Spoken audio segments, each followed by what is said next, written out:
Olá, bem-vindo ao evento LabPol 10 anos.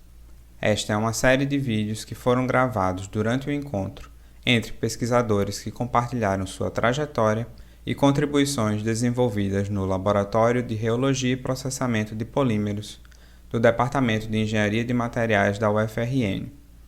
Meu nome é Felipe Pedro Gomes e serei o mestre de cerimônias para o evento. Neste primeiro vídeo, teremos a abertura oficial com a professora doutora Maria Carolina Nascimento, chefe do Departamento de Engenharia de Materiais, e a primeira palestra do dia com o pesquisador convidado, o professor doutor Sebastião Canevarolo Júnior. Espero que aproveitem o conteúdo deste vídeo e não deixe de conferir a nossa playlist completa com os outros momentos desse evento. Bem, gostaria de agradecer a presença de todos aqui no nosso evento. Meu nome é Felipe, eu vou estar com vocês ao longo do dia, mais para organizar entre uma palestra e outra, para apresentar. Então, para a abertura do nosso evento, eu gostaria de convidar a professora Maria Carolina Costa, doutora em Engenharia Química pela Unicamp, professora do Departamento de Engenharia de Materiais da UFRN desde 2010 e atual chefe do Departamento de Engenharia de Materiais. E ela vai falar um pouco brevemente sobre o histórico, né, do departamento e essa relação com o LabPol. Professora Carol? Bom, obrigada, Felipe. Inicialmente, gostaria de agradecer a presença de todos. E antes de começar a falar um pouquinho da história, vou ser bem breve, tá? Mas, como chefe do departamento, eu queria parabenizar o professor Ito por esse evento e por tudo que ele já fez pelo departamento, com muito esforço. O professor Ito sempre está, assim, 24 horas do dia, ele é trabalho, né? Então, não é à toa que existem muitos frutos devido a esse ensinamento e essa transmissão do conhecimento dele. Então, como chefe do departamento, antes de começar a falar rapidamente sobre a história do departamento, eu gostaria de parabenizá-lo, tá? Depois eu gostaria de agradecer para nós todos, é uma honra ter a presença aí como palestrante do professor Canevarolo, né? Ele não sabe, né? Mas desde que eu era estudante, fui aluna da professora Laura também, com muito orgulho, na UFCG, professora Suedna, e professor Pessan também, os dois estão na minha história de vida, tá? De conhecimento aí na área de polímeros. O professor Canevarolo, atualmente, eu adoto muito o livro dele com meus alunos de física de polímeros, falo muito deles, inclusive ontem à noite eu dei aula, ministrei aula e disse, olha, o autor do livro que a gente adota vai estar lá também fazendo a palestra.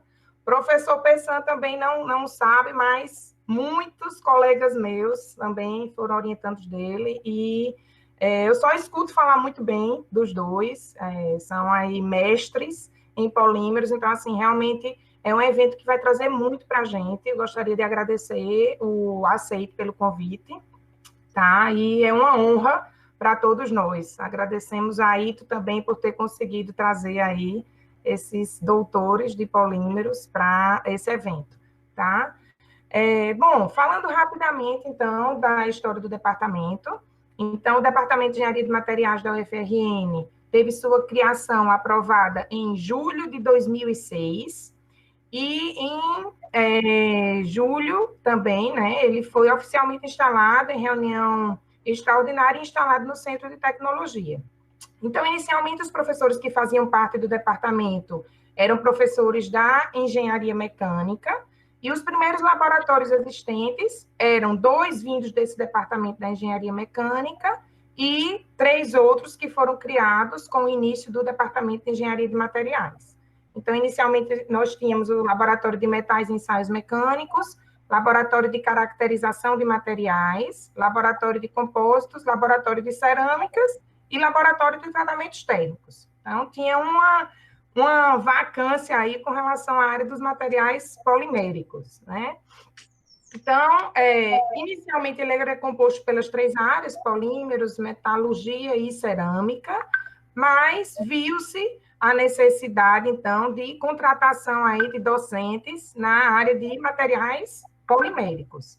Então, existiam disciplinas da área de polímeros, mas que inicialmente elas eram ministradas por um professor que atuava na área de cerâmicas, e foi solicitado, no caso, vaga para preencher, né, a área uma vaga na área de polímeros.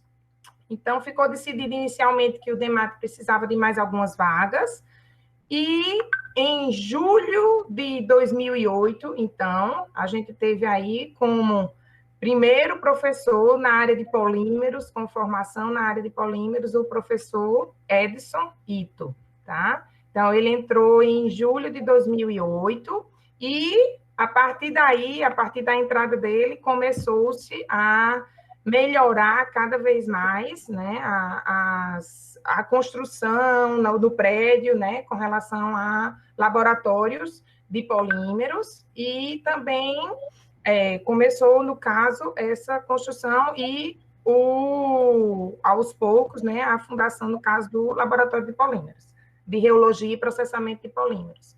Então, após a criação do Laboratório de Reologia e Processamento de Polímeros, pelo professor Ito, vários alunos já passaram, então, por esse laboratório, e hoje a gente vai ter a oportunidade de conhecer muitos deles, né, e muitos deles bem-sucedidos como professores de universidades aí, de outras universidades do país.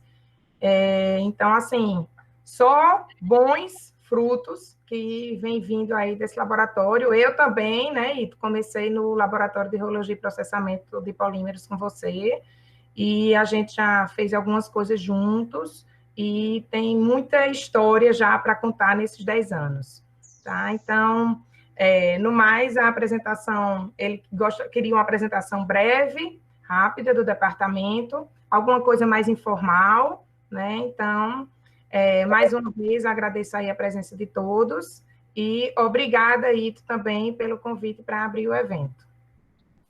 Obrigado, professora Carol, pelas palavras. Professor Ito, queria acrescentar mais alguma coisa? Não, tá tranquilo, pode seguir aí. Tranquila? Então, seguimos.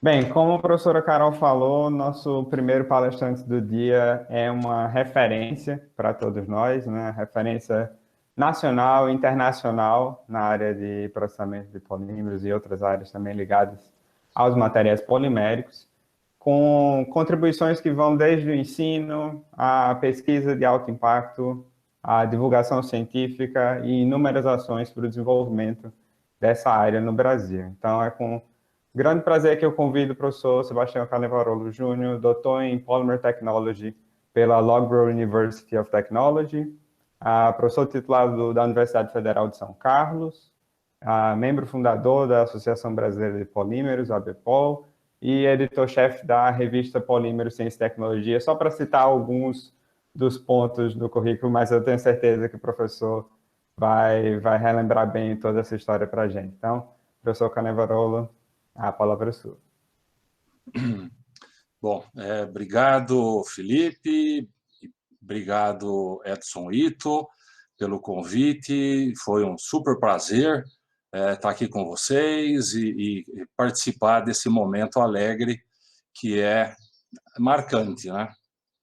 Daqui 10 anos, daqui 20, daqui 40, vocês vão lembrar dessas datas, vão olhar para as fotografias e será uma grata lembrança que vai ser trazida novamente à memória, né? Ou seja, a gente pouco a pouco vai fazendo a história nesses momentos, né? São os momentos de alegria. Bom, o Ito me pediu que fizesse uma apresentação pessoal. Normalmente eu sou um pouco acanhado para esse tipo de coisa, mas percebo que o evento é assim, então eu vou falar de mim muito mais que normalmente eu faço em público, né? Rapidamente farei, então, uma apresentação online agora, e, na sequência, já passei para vocês, né, um vídeo gravado na qual a gente discorre de maneira mais cuidadosa, mais detalhada, com respeito à área de trabalho, de pesquisa minha nesses últimos 20 anos. Tá? Então, essa parte inicial eu faço compartilhando. essa apresentação que eu tenho aqui. Bom, pessoal, então posso começar, Edson? Está tudo certinho? Tranquilo. Ok. Então, veja, eu vou fazer uma apresentação da minha vida pessoal, exclusivamente pelo pedido do Edson. Normalmente isso eu não faço, tá? Mas, de qualquer maneira, vamos em frente. Um breve histórico. Eu comecei a minha vida pré-universidade fazendo cursinho no CAASO, com bolsa integral, fiz o vestibular do Mapofei, na época não existe mais, e, felizmente, passei para o curso de Engenharia de Materiais em 1974. De 74 a 78 foram os 5 anos melhores da minha vida. Né? Universidade, para mim, representou liberdade. A gente estudava, mas também fazíamos festa, fazíamos relatórios, mas viajávamos, e nas viagens encontravam os nossos namoros, participamos ativamente na organização do primeiro TUSCA, hoje super conhecido no Brasil inteiro, e num desse daí conheci uma moça de olhos azuis. Em 1976, fiz a minha primeira iniciação científica, e aí fui contaminado pelos vírus da ciência. E contaminado estou até hoje, né? Quando você é contaminado, não tem mais jeito, é eterno. Em dezembro de 78, foi a minha primeira participação em um congresso, terceiro CBCIMAT, lá na COP do Rio de Janeiro. Na verdade, eu estava tão ligado no congresso que passei o tempo todo no bar Barril 1800 em Ipanema. Não sei onde fica a COP. Começamos com o pé direito, né? Em dezembro de 78, formei. E junto comigo, esses colegas todos que estão aí nessa foto branco e preto, todos eles formaram na área de polímeros. Eu sou o terceiro da esquerda para a direita em cima. Talvez não dê para reconhecer mais, né? 20 anos depois, a gente se encontrou novamente, mas aí um grupo maior de pessoas, não só os poliméricos, e a foto de baixo, colorida, mostra um grupo de colegas, alguns desses ainda da época de polímeros. Essa foto colorida de baixo, a gente vai voltar a olhar para ela mais para frente. A partir de março de 79, fui contratado na UFSCar como auxiliar de ensino, começando com a disciplina Introdução a Materiais Poliméricos. Essa disciplina eu ofereço até hoje. Acho que aprendi, espero ter aprendido sobre introdução a materiais poliméricos, afinal das contas, faz tanto tempo. Meu mestrado fiz no programa de pós-graduação em Ciência e Engenharia de Materiais, que foi fundado naquele ano de 79. Eu, Edgar, o Silvio e a Maria éramos os 4 únicos alunos. Fui orientado pelo Edson Bittencourt e o assunto tratou sobre envelhecimento de polipropileno no intemperismo acelerado, usando um aderômetro e todo o sistema manual, dava muito trabalho, tinha que trocar os eletrodos todo dia, durante meses e meses, sábado e domingo. Mas foi muito legal, foi o início do meu conhecimento de trabalhar em pesquisa. A seguir, fui para a Inglaterra, levei a moça dos olhos azuis e fizemos 4 anos de doutorado na Universidade de Loughborough, sob a orientação do professor Arthur Burley, infelizmente já falecido, mas uma excepcional pessoa. Muito tranquilo, equilibrado, calmo, nunca tinha problema, apesar de ter Parkinson. E com isso ele transparecia um mundo tranquilo para quem estava quase perdidão lá na Inglaterra, mas aí começou a minha visão de enxergar que existe vida depois do jardim, para o lado de lá do jardim. Existe mais do que simplesmente a nossa cidade, a nossa casa. Lá foram feitos amigos que duram até hoje. O casal grego Nicolas e Nikos,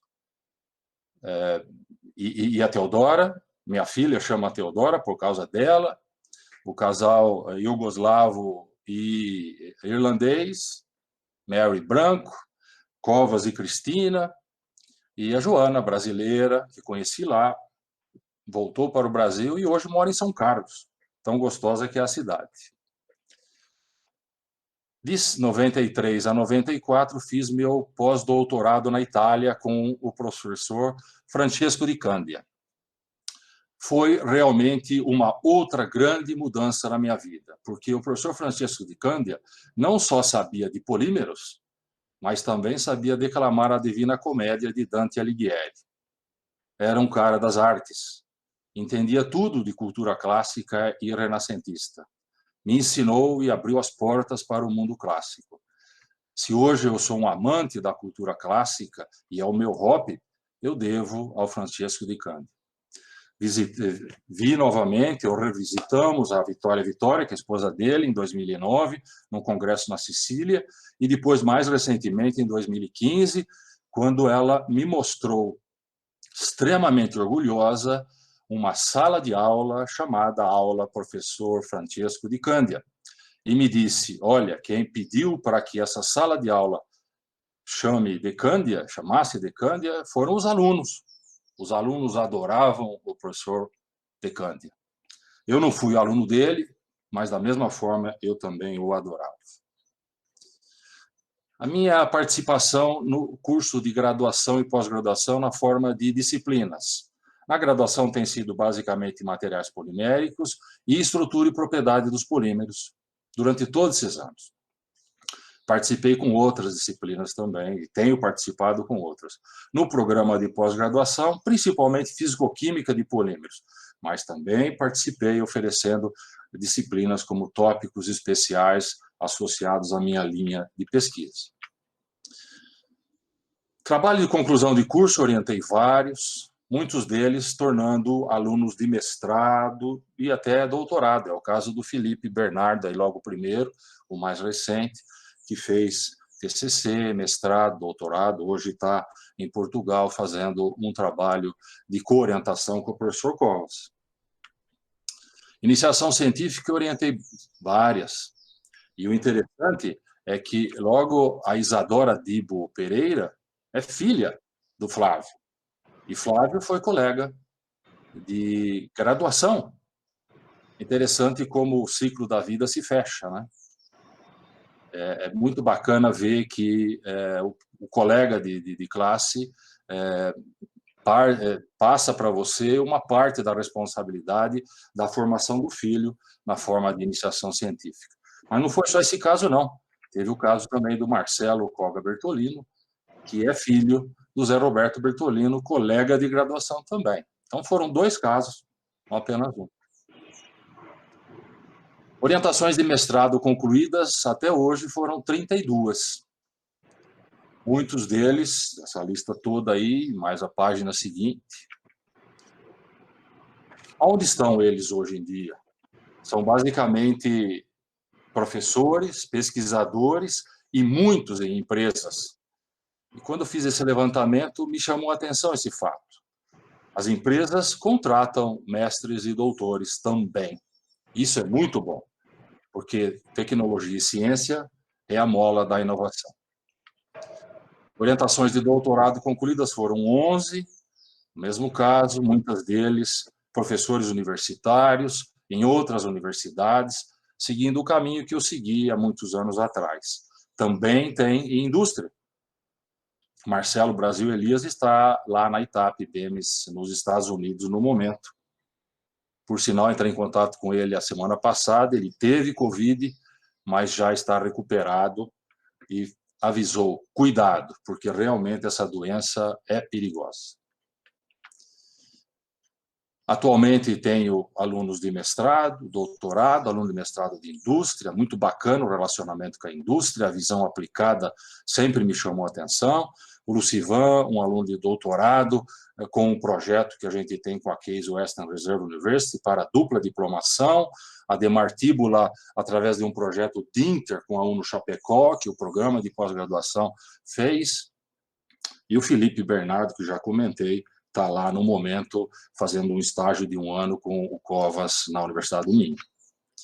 Pós-doc tive 4, todos super participativos, ativos, inteligentes, esforçados. Foi sempre um grande prazer trabalhar com todos eles. Os livros. O primeiro já fiz há muito tempo, apesar de a circulação ter sido muito restrita. Foi lá em 1989, um capítulo nesse livro, Properties and Uses of Three-Block Copolymers, Encyclopedia of Engineering Materials. Na sequência, e super recentemente editado, publicado, uma semana atrás, a terceira edição do livro Engenharia de Materiais para Todos. Lá eu tenho um capítulo editado pelo Daniel Leva e Thomas Ishikawa. Também organizei Técnicas de Caracterização de Polímeros, que saiu em 2004 pela Arte Liber. Foi muito interessante esse exercício, porque lá tem 31 autores em 24 capítulos. A minha participação foi ajudando a escrever 3 capítulos, mas organizar a publicação do livro, que foi um exercício muito interessante, um aprendizado tremendo, porque são 31 personalidades, né?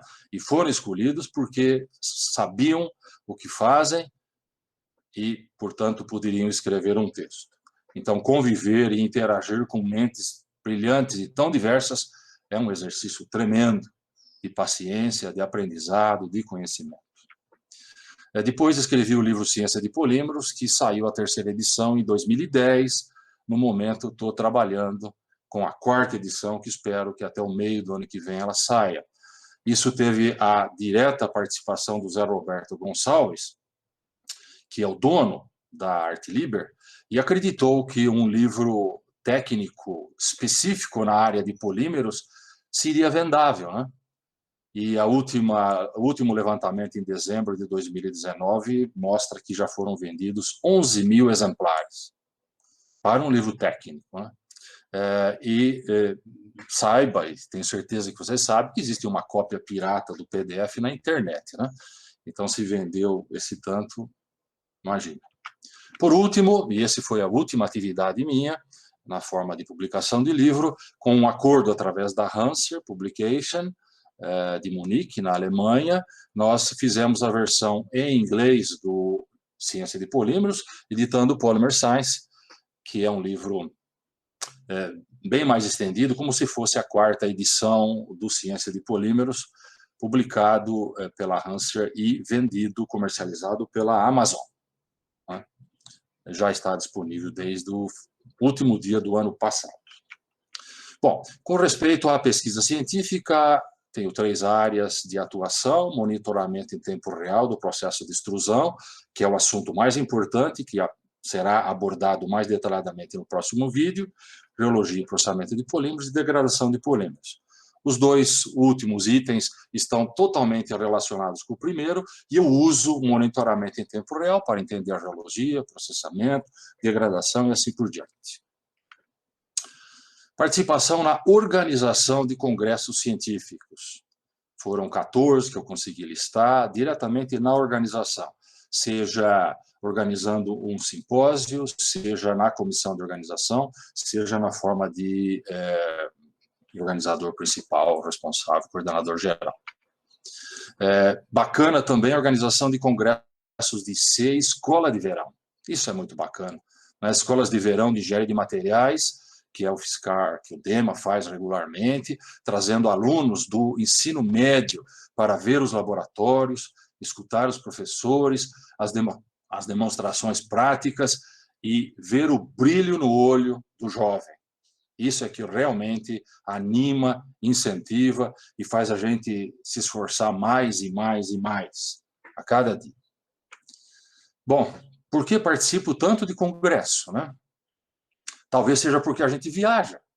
E em períodos que nós estamos agora, a viagem está restrita, né?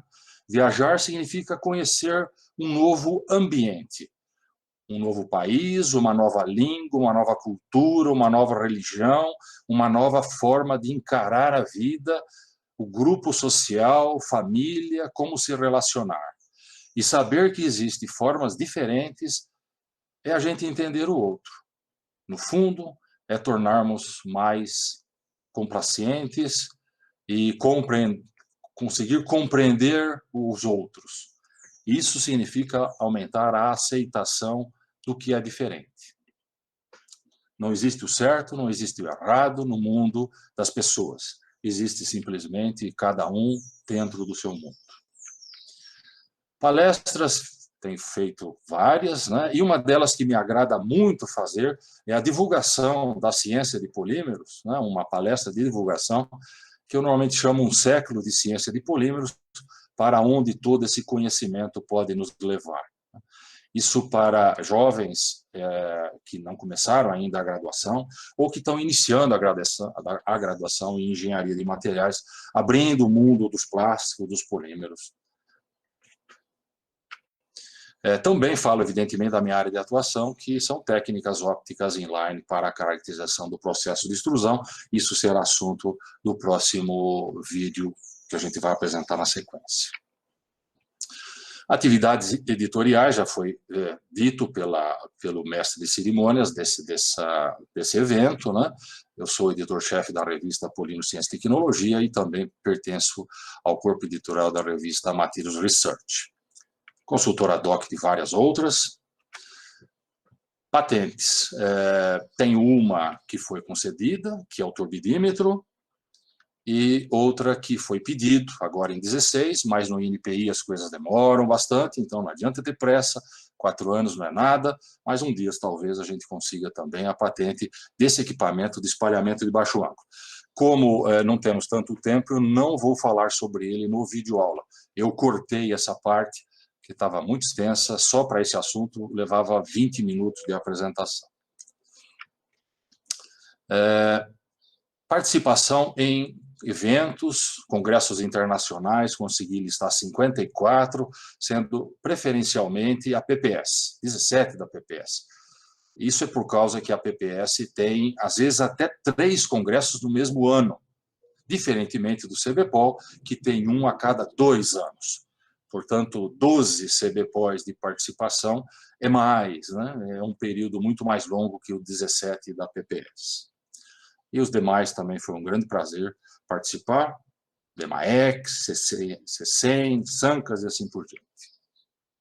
Cursos, o Departamento de Engenharia de Materiais tem o curso de aperfeiçoamento em tecnologia de plástico já há muito tempo, né? Essa imagem de 2015, só não oferecemos esse ano por causa das condições atuais, né, de saúde, mas tínhamos apresentado até o ano passado regularmente durante 20 anos.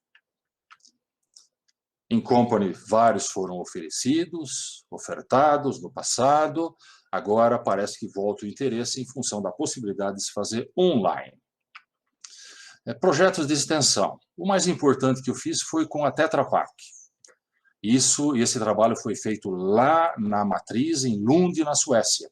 Viajava todo mês para lá, ia de classe executiva, porque a dor nas costas que eu vinha de lá para cá não era fácil, de tanta tensão, esforço que foi esse projeto.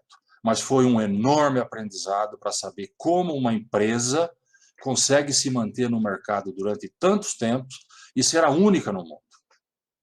Lá em 2003, eles já tinham 257 patentes. Né? Imagino quantas deve ter hoje. Né? Uma tremenda empresa. Foi um aprendizado fantástico. Na sequência, também com a Dow do Brasil, tivemos 2 projetos bacanas, e deles participaram 2 funcionários da Dow, o Nicolas e a Giana, que fizeram seus mestrados sobre a minha orientação no PPG-100, e desses trabalhos, 2 papers foram publicados na Polymer Testing. Não foi tão fácil publicar, não pela revista ser difícil, mas porque o pessoal lá de Freeport, da Dow, estava hesitando em botar o nome da Dow no artigo. Até que, finalmente, depois deles lerem com calma o artigo, eles aprovaram, e depois a gente conseguiu aprovar na Polymer Testing. Foi muito bacana isso. A Petrobras financiou um centro de pesquisa em materiais avançados e energia, um CPQMAI, para a UFSCar, e durante 2009 a 2015, esse projeto foi gestado, coordenado pelo professor Ernesto Urquieta, e desse grupo de trabalho fiz parte eu, Rosário, Pessan, Ademar Vúvulo, e foi muito bacana porque hoje está lá montadinho, funcionando, 16 milhões de reais foram aplicados e foi inaugurado em 2015. E as atividades administrativas. No departamento, nesse período de 79 até 20, são 41 anos, né? Caramba, quando eu começo a olhar esses números, me assustam, né? Bom, eu já fiz de tudo um pouco, até varri chão, puxei água de corredor, quando chove, alaga, e fui chefe de departamento também, e suplente, e pronto, coordenador. Fizemos de tudo, e por isso me orgulho de ter feito de tudo. Se chove, a gente vai lá com o rodinho e tira água, não tem problema. No programa de pós-graduação também, fiz parte do grupo dos 4 primeiros alunos do programa e depois continuei nele até hoje, fui seu coordenador por 2 mandatos, junto com a professora Dulcina, prazer trabalhar com ela, excelente pessoa, representando os professores na pós-graduação e assim por diante. Muito trabalho lá. Projetos de mobilidade de estudantes começou com o Plastinet, uma ideia do professor Pousada, lá da Alminho, com financiamento da Comunidade Econômica Europeia, programa Alfa. A gente conseguiu trocar alunos entre Argentina, Itália, Irlanda e Alemanha, que foi e Brasil, evidentemente, e Portugal, lógico. Foi muito legal, muito bacana. Vários alunos puderam fazer os seus estágios em países diferentes e curtir. Também fizemos com a Universidade de Antioquia, em Medellín, Colômbia, a IAFIT também, lá de Medellín, e mais recentemente com a Case Western Reserve University para dupla diplomação de doutorado. Temos alunos, o PPG-100 tem 2 alunos ligados a esse projeto, a Ana Honorato, orientada do professor Pessan, defendeu a semana passada, e na sequência tem Lucivan para defender logo logo. Também participei da Câmara de Extensão, durante vários anos fui membro da Comissão Especial de Propriedade Intelectual, COEP, da Agência de Inovação da UFSCar. Na PPS participo bem antes de 2013, mas a partir de 2013, com a aposentadoria precoce do professor Elias Rage, ele era representante na época na PPS, eu o substituí e junto com o professor Pessan temos participado ativamente das reuniões da executiva e contribuído com a Polymer Processing Society. Inclusive organizamos 2 eventos aqui no Brasil em 2004 e 2007.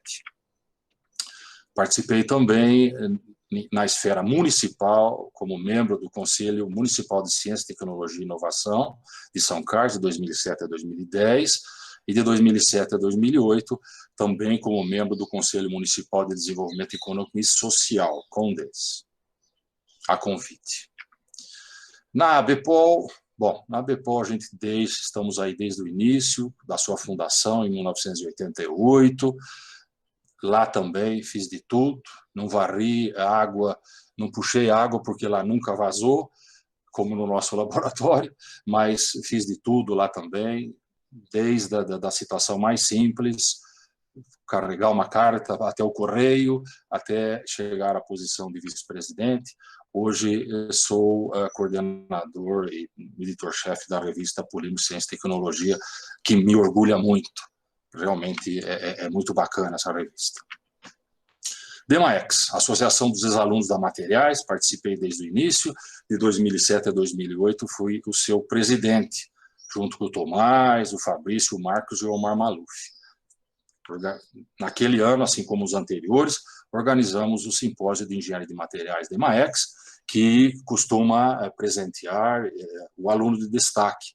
No ano de 2007, o aluno foi o engenheiro Peter Gargarella. Excepcional, quase gênio. Bom, hoje ele é um contratado, é professor do Departamento de Engenharia de Materiais, é nosso colega lá trabalhando junto. Muito bacana. Fizemos uma bela festa, contratamos o salão principal do clube mais importante de São Carlos e foi um super jantar. Todo mundo lembra desse jantar. Bom, um resumo, então, das atividades na qual eu participei juntamente com vários colegas do DEMA e fora do DEMA, né? Participamos da concepção da ideia, conversas no corredor, muita conversa, muita troca de ideia, muita aceitação do contraditório, né? E aí fomos e criamos e mantemos até hoje a Associação Brasileira de Polímeros, a Revista Polímeros Ciência e Tecnologia, o Núcleo de Urologia e Processamento de Polímeros e o DEMAEX, a Associação de Ex-Alunos. Um pouco agora pessoal, minha família, né, minha segunda família, na verdade, os professores, colegas do departamento, não estão todos aí, não tem espaço para tanta gente, o departamento é grande, o coração da gente é maior ainda e todos cabem. Olhando para essa foto, eu sinto falta de uma pessoa que já não está mais com a gente, infelizmente. Os funcionários, técnicos administrativos, sem eles, os professores não conseguem nada, né? Eles mantêm a roda rodando, né? E a gente segue em frente, porque sem roda não vamos para lugar nenhum. Muito importante a participação deles. Depois os alunos, né? Muitos, durante todos esses anos. E alunos não significam apenas o aluno ser orientado. É o esposo, é a esposa, é o filho, é o pai que vem perguntar se o filho está indo bem, porque é jovem demais. Ou seja, é um grupo extremamente grande de pessoas na qual faz-se um longo contato durante muitos anos, né? E esse relacionamento se mantém para toda a vida. Acaba sendo padrinho de casamento, padrinho de filho, e assim segue, né? Segue em frente. Foi um prazer ter tido contato com todos esses alunos. Aos amigos diretos, imediatamente, os professores do departamento, né? Todos aí, não imagino que vocês os conheçam, alguns que tiveram mais contato com o DEMA devem perceber aí, Pandolfelli, Maluf, Pedro Íris, Walter Bota, Souza, Leonardo, e mais Tomasi, e depois colegas de tempo de graduação, José Roberto Gonçalves, Bertolino e Thomas Frankhauser, Bleib e Hurri. Bom, minha família, meus pais, Vicentina e Sebastião, e a minha sogra, Maria Pisani, que deram o exemplo e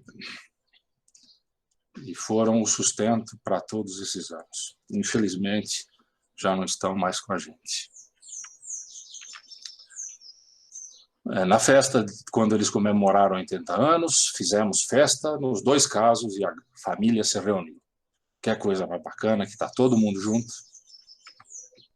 Excelente. Para encerrar, a minha família mais próxima. Estela, a loira de olhos azuis e Teodora.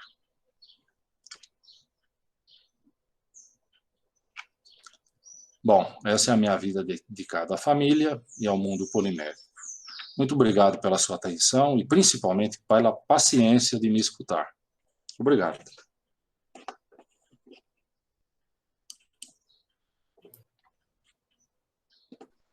O uso de técnicas reópticas inline na caracterização do processamento de polímeros. Esse trabalho vem sendo desenvolvido por mim, Sebastião Carnevarolo, no Departamento de Engenharia de Materiais da Universidade Federal de São Carlos, nas últimas 2 décadas de trabalho ininterrupto de pesquisa. Métodos de caracterização em tempo real ou em linha existem vários. Normalmente são técnicas espectroscópicas envolvendo ultrassom, fluorescência, espectroscopia de infravermelho próximo e luz visível, extinção da luz. Eu decidi trabalhar com luz visível e, portanto, nesse período desenvolvemos turbidimetria em linha, reopolarimetria em linha, colorimetria em linha e espalhamento de baixo ângulo de luz laser em linha. Essas técnicas todas são rápidas, automáticas e em tempo real, por isso chamam a atenção. Neste vídeo, apresentarei as técnicas marcadas em vermelho. O objetivo geral deste trabalho é quantificar em linha, ou em tempo real, orientação de fluxo do polímero, níveis de dispersão da segunda fase, suas mudanças de morfologia e anisotropia, tanto de polímeros puros, como misturas polímero-polímero muito diluídas, ou misturas polímero-cargas diluídas. Tudo isso medido durante o fluxo do polímero, normalmente na extrusora, usando propriedades ópticas. A propriedade óptica é função da interação da luz com a matéria. Um feixe de luz saindo da esquerda e atravessando um polímero interage com o meio, e esse comportamento pode ser medido do outro lado através de um detetor. A intensidade de luz transmitida reduzida é a turbidez. Se utilizarmos polarizadores cruzados antes e após o polímero, ou o fluxo fundido, a medida agora é sob polarização cruzada e, portanto, o fluxo, ao induzir orientação no fundido, gerará mudanças na intensidade de luz transmitida sob polarização cruzada. Isso nos gera a reopolarimetria. A infraestrutura necessária parte de um microscópio óptico de luz polarizada, como mostrado nessa fotografia. Também uma extrusora, nesse caso uma Werner Fly, diretor para rosca, na qual à frente dela foram adicionados detetores ópticos instalados em uma matriz tipo fenda, toda controlada por microcomputador. Essa matriz tem duas janelas transparentes, onde 2 detetores ópticos foram instalados para as medidas simultâneas nas 2 janelas. Também 3 transdutores de pressão foram adicionados para as medidas geológicas. Essa matriz tipo fenda foi pensada cuidadosamente para apresentar possibilidades de medidas em turbidez, em polarimetria, em 2 posições, com variações, inclusive, de espessura da fenda. Através de um projeto conjunto entre a UFSCar e a Universidade do Minho, com o professor José Covas, desenvolvemos uma matriz com 4 janelas, que foi levada para Portugal e instalada na extrusora Collins, que lá existe, para medidas do fluxo ao sair lateralmente da extrusora com medidas online. Todo o sistema de controle foi construído no nosso laboratório. Neste primeiro exemplo, apresentamos resultados de turbidimetria em linha. Nesse caso, vamos fazer o acompanhamento em linha da dispersão da segunda fase de uma mistura de polipropileno e poliestireno, pequena quantidade de poliestireno, durante o processamento sob extrusão. A presença de uma segunda fase dispersa no sistema espalha a luz e a intensidade de luz transmitida pode ser, então, sentida pelo detetor, uma fotocélula. A relação matemática do sinal envolve a resposta da fotocélula na forma de voltagem normalizada e está associada a uma constante e a segunda parte correspondente a parâmetros morfológicos do sistema, seja a concentração em W, seja o tipo da fase dispersa através da seção transversal de espalhamento, Cxt, ou através de características da dispersão, medindo-se o tamanho de partícula médio. O experimento é montado na extrusora, utilizamos uma Werner Fly, alimentada com alimentadores gravimétricos, com as condições de operação de 2 kH, 70 RPM e 240 graus Celsius. Vamos reprocessar até 3 vezes e medir a turbidez em linha. Durante o fluxo, a intensidade normalizada apresentada na escala Y, em função do tempo, varia constantemente. E uma extrusão de 1 hora, temos uma grande variação de concentração da segunda fase dispersa na matriz. Se coletarmos amostras nesse momento na frente da extrusora, a amostra terá concentrações muito variadas da segunda fase. Por outro lado, em uma segunda extrusão, temos a mistura adequada e a dispersão da segunda fase, de tal forma que, em qualquer momento, durante todo esse período de quase 1 hora, a concentração do extrudado é constante. Ao se extrudar pela terceira vez, não existe melhora. O que aprendemos com isso? E a turbidez em linha nos mostra o nível de dispersão da segunda fase durante a mistura no estado fundido em uma extrusora e nos alerta de que apenas uma extrusão não é suficiente. Seria conveniente termos uma segunda extrusão. É lógico que a degradação da matriz deve ser considerada. A segunda técnica que vamos discutir aqui é a birrefringência em linha.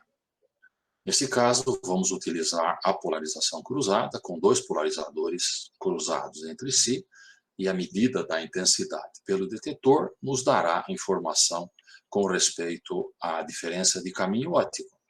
Posicionando-se os polarizadores cruzados a mais 45 e menos 45 do fluxo, o que nós temos é que a intensidade de luz transmitida varia como um seno quadrado da retardação óptica ou da diferença de caminho óptico. Registrando-se a voltagem detectada pelo sistema para o fluxo fundido e comparando com a voltagem medida com os polarizadores cruzados, VC, e com os polarizadores paralelos, VP, é possível obter a normalização do sinal, VCN, V cruzado normalizado, que varia como um seno quadrado da diferença de caminho óptico.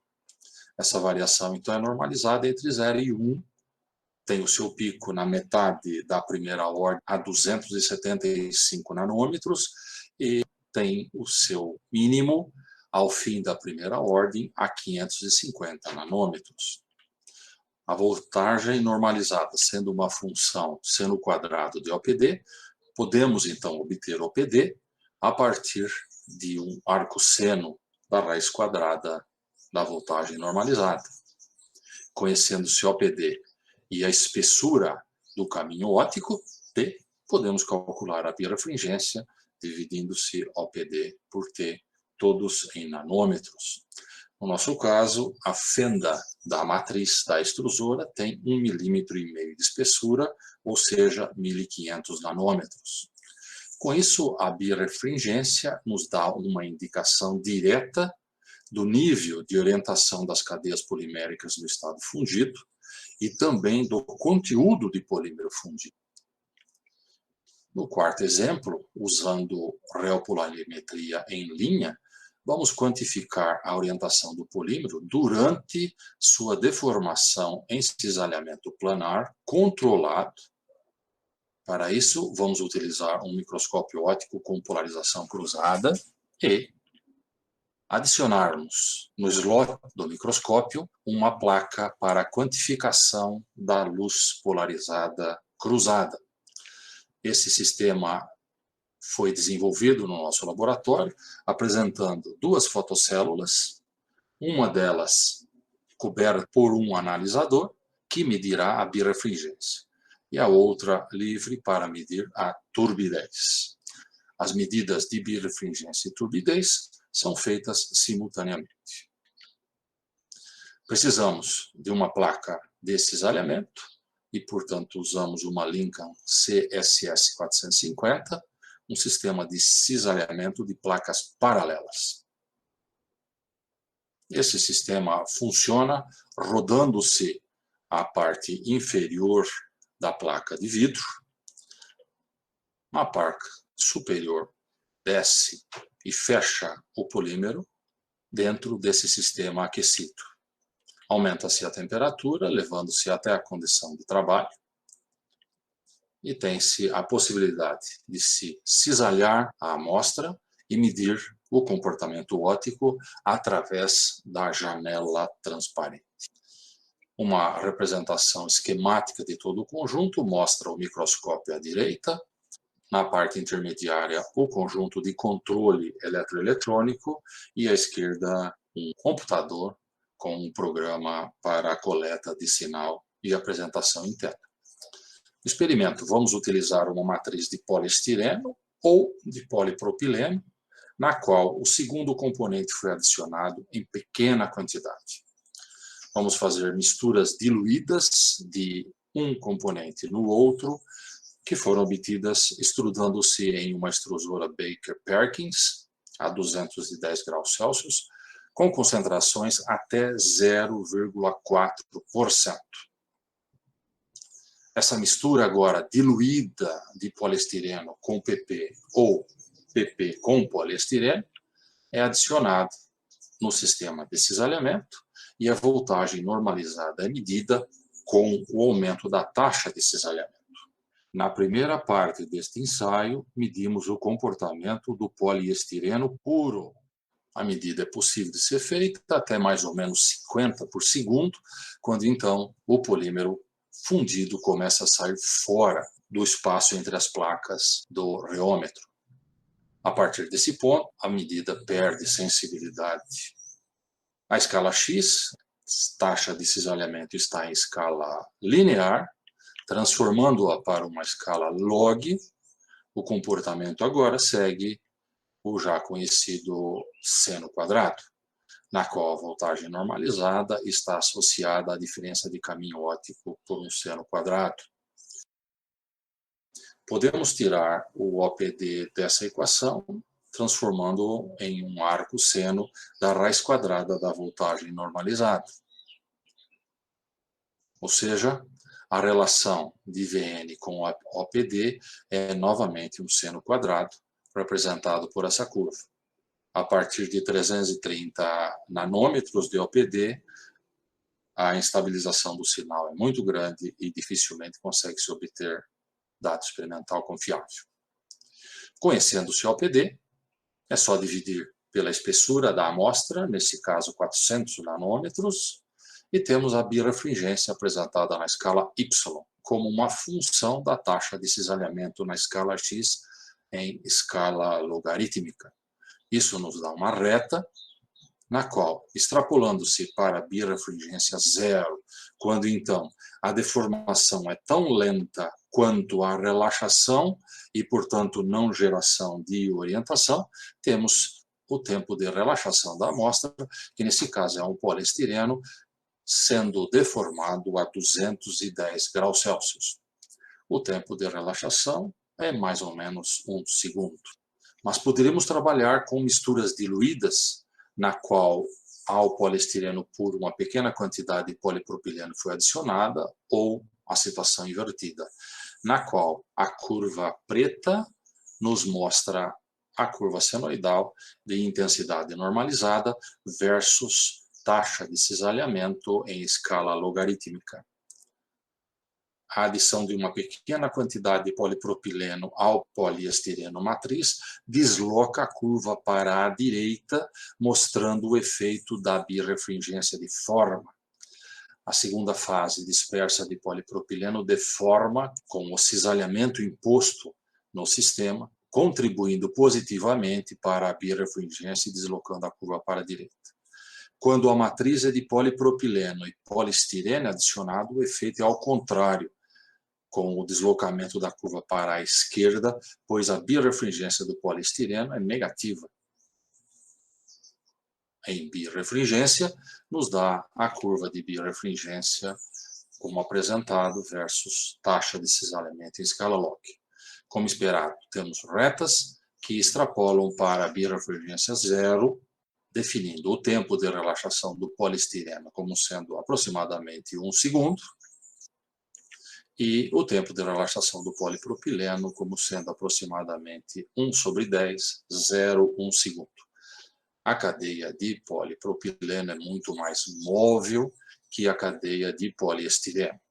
Isso é claro de ser notado com a diferença de TG. Polipropileno tem TG a 0 graus Celsius e poliestireno, devido à dificuldade imposta pela presença do grupo lateral aromático, tem TG da ordem de 100 graus Celsius. O que aprendemos com isso? que a reopolarimetria em linha quantifica em tempo real o nível de orientação molecular do polímero, seja a orientação da morfologia da fase dispersa, seja o tempo de relaxação da matriz polimérica. O quinto exemplo trabalha com a detecção simultânea da turbidez e da birrefringência medida online. Esse trabalho foi um trabalho conjunto com o professor José Covas, da Universidade do Minho, em Portugal, na qual medimos o processo de fusão do polímero próximo da região de fluxo restrito na extrusora, deslocando-se parcialmente o fluxo fundido e quantificando-o utilizando propriedades ópticas. Ou seja, o fluxo fundido é retirado do sistema, atravessa o detetor óptico e tanto turbidez quanto birrefringência são medidas simultaneamente. Para isso, utilizamos a extrusora Collins, presente na Universidade do Minho, e nós construímos uma matriz com 4 fendas para ser adicionada nela. Essa matriz foi levada para Portugal e as medidas foram feitas. O perfil de rosca foi escolhido adequadamente, a ele foi adicionado um conjunto de válvulas que abrem o sistema e permitem a saída de polímero. Na frente dele foi adicionado a matriz com 4 fendas e 4 janelas ópticas. Em cima da matriz foi adicionado o sistema óptico para a leitura de birrefringência e turbidez. Abrindo-se a válvula na posição L sobre D16, o fundido é desviado do fluxo e levado para a matriz. A leitura óptica, então, é feita. Materiais que foram utilizados: polipropileno homopolímero na forma de pó. As condições de operação foram temperaturas de barril ajustadas em 167 graus até 210, taxas de alimentação de 3 a 15 kg por hora e velocidades de rotação da rosca de 30 a 500 RPM. Monitorando-se opticamente a turbidez em cada uma das janelas, obtemos o sinal que tanto maior será quanto maior a quantidade de partículas, ou quanto mais o pó de polipropileno for fundido, tanto menor é a turbidez, portanto, desloca para baixo. Em 0, teremos a completa fusão das partículas.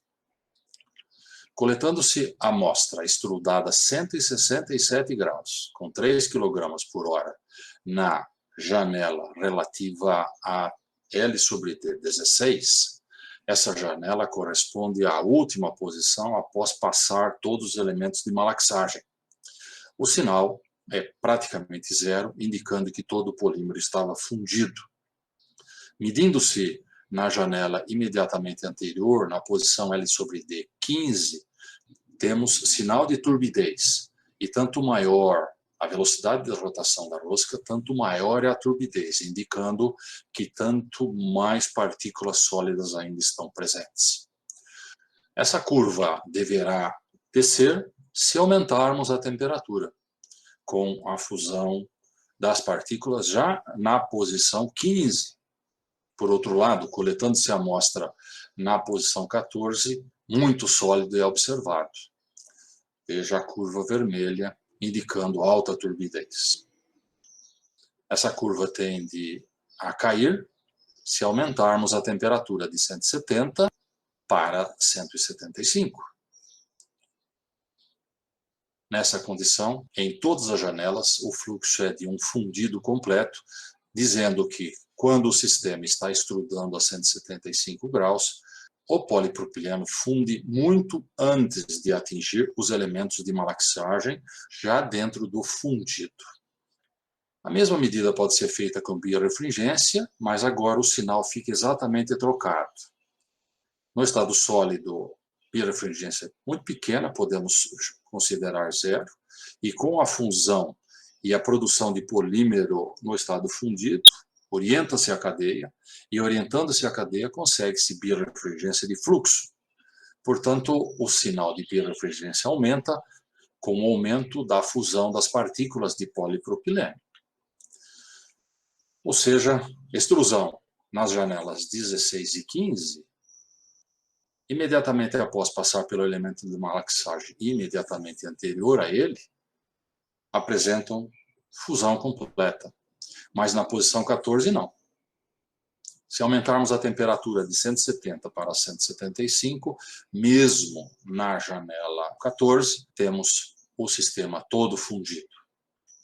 Ou seja, todos os dados de turbidimetria e de birrefringência podem ser apresentados, na qual, considerando-se turbidez, para valores elevados, temos comportamento de sólido, definido por essa faixa cor-de-rosa, e de fundido, definido pela faixa azul.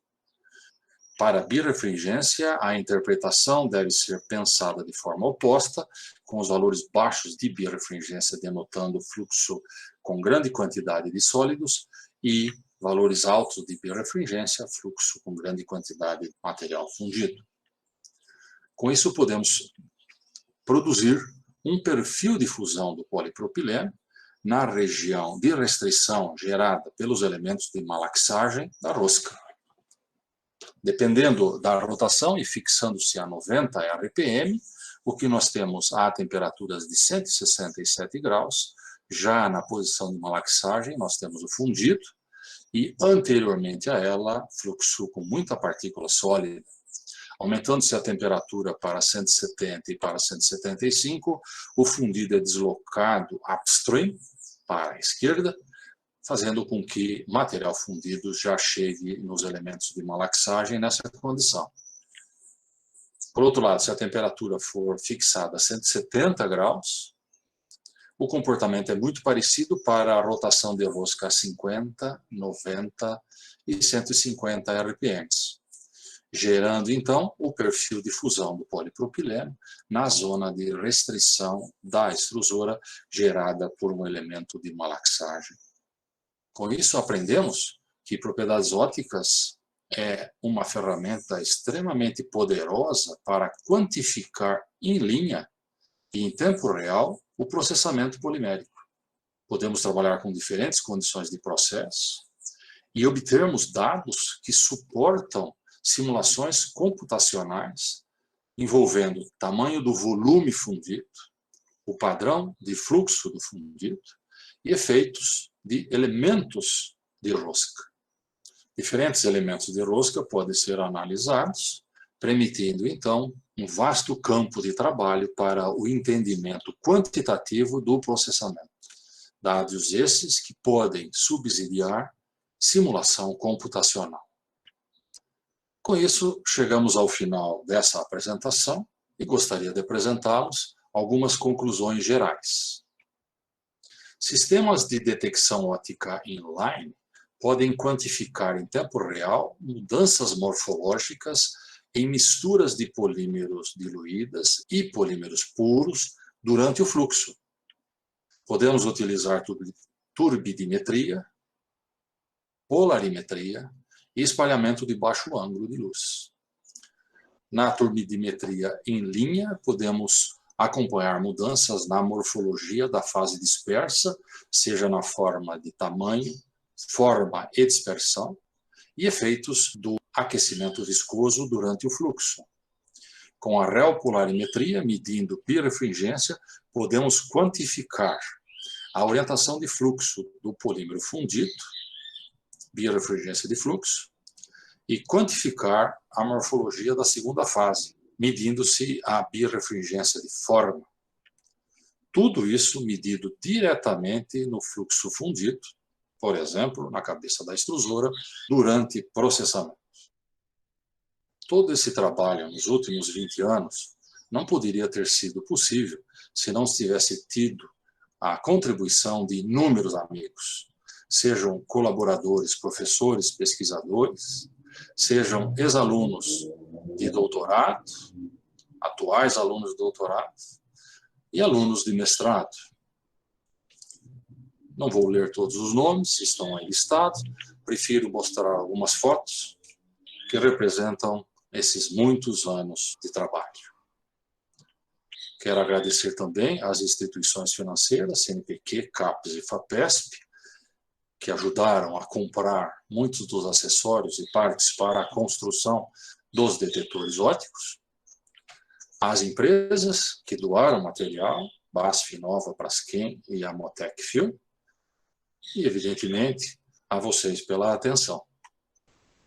Professor Canevarolo, em nome de todos aqui do evento e todos que se manifestaram no chat, nós agradecemos muito a sua apresentação, principalmente aquela parte inicial.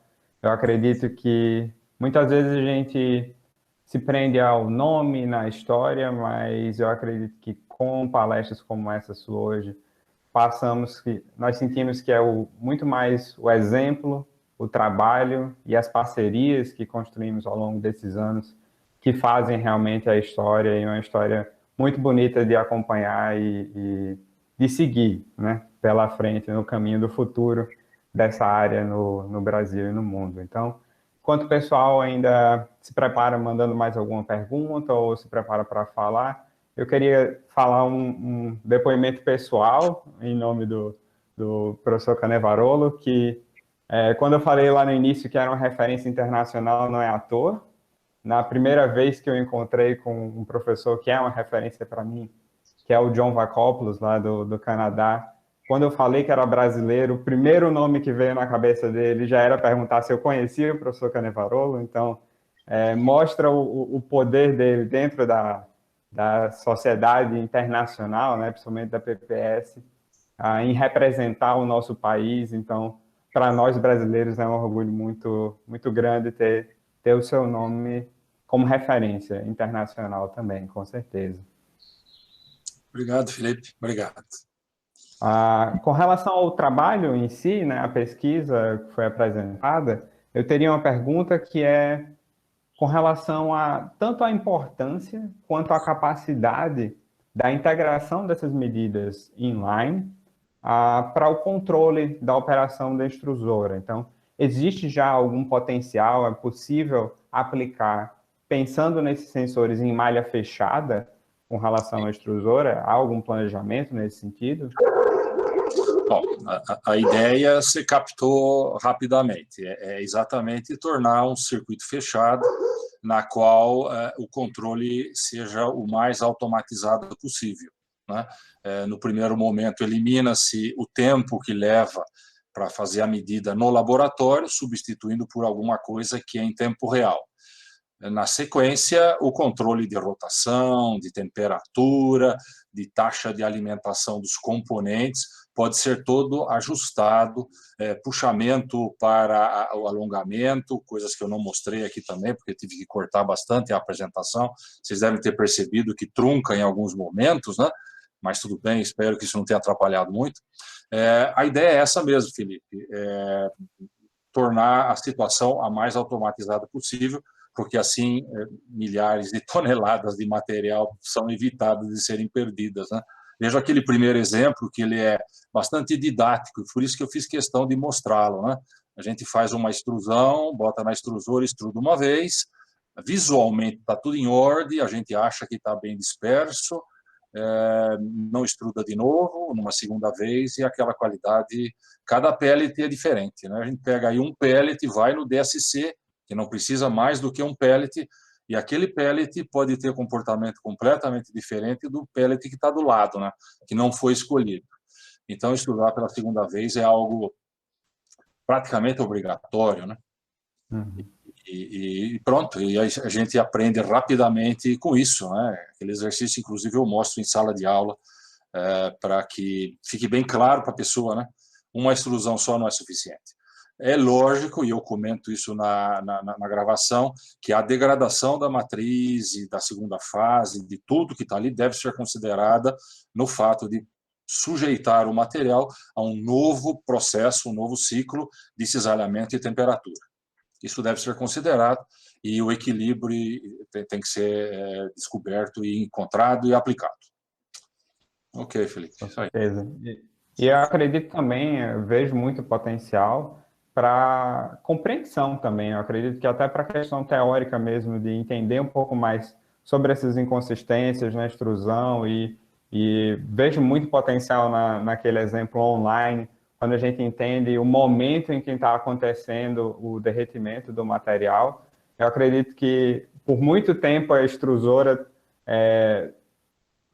foi uma caixa fechada, né, para a gente em termos de compreensão. Então, talvez esse seja um caminho para abrir essa caixa e tentar visualizar e entender um pouco mais, né? Foi essa a ideia quando a gente pensou em fazer medidas online, lateralmente, né, sangrando lateralmente o fluxo na extrusora e acompanhar o que está acontecendo. Em cima de elementos, por exemplo, ele escolheu um conjunto de malaxagem, mas poderia ter sido utilizado outros. O interessante é perceber que apenas 3 graus, né, 2 graus, 165 para 167, apenas 2 graus acima, mas temos que considerar que tem pelo menos uns 10, 15 graus de aquecimento viscoso no sistema, né? Mas poucos graus acima já se nota que nos elementos de malaxagem estava tudo fundido. E às vezes a gente fala, eu mesmo já falei muito disso, né, que a fusão acontece no elemento de malaxagem. Na verdade, a fusão já aconteceu no poço de fundido, e a hora que entra no elemento de malaxagem, pellet não entra lá só vai entrar fundido, né? Ele é quase um filtro, né? Tanto que a gente usa como melt seal, né, no desenho de um perfil de rosca, né? Então, essas comprovações experimentais, né, a gente sente que é importante para subsidiar o conhecimento teórico e o software, né, os programas que prevêem esse tipo de coisa, e aí, então, com número quantitativo, o programa se torna mais, mais confiável, mais próximo da realidade.